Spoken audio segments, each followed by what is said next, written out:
That's the magic. So if we solve the core issues of content from things like brand story, things that we're doing, FAQs, etc., what else would you recommend we think through in order to ensure that our content strategy is on point, relevant, and something that's referable or shareable? The word that I was thinking about as you were talking is directionality. Where's the direction that you're taking people? So let's say you fall in love with a piece of content of mine on LinkedIn, right? You're gonna be like, oh, who's this Shiley lady? Then you go to my profile, you read my headline. Oh, she helps people who have too many hats at work. Oh, that sounds like me. Let me read her about section. And then my about section should hopefully be a dream come true for my ideal client and also tells them what they can do next to get more from Mhm. me.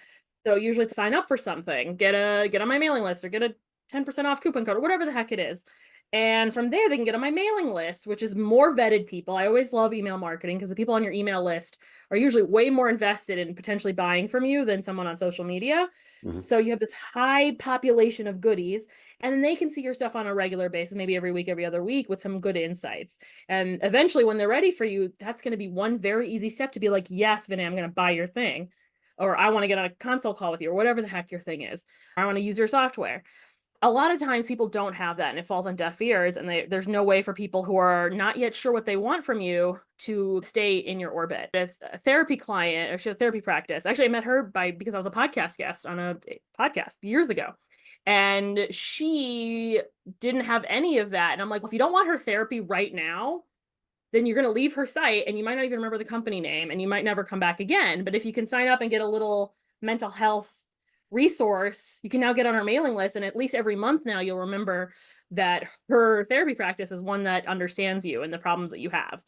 And that lets you build that relationship far beyond just the one time they see you on social media. So giving someone a direction and a way to keep capturing them so they can get more connected to your brand and keep getting more intel, that's the magic. Yeah, social media is like almost the carrot, but there are so many other pieces that go together, right? And Mhm. your head, what was it, Astrid? I listened to Astrid's podcast episode about SEO, and she's like, all of these different things go together. And just like that, my therapy practice lady, SEO is a key for her. And I don't have to understand everything about SEO, but whatever her SEO people were doing has to connect to what I'm doing.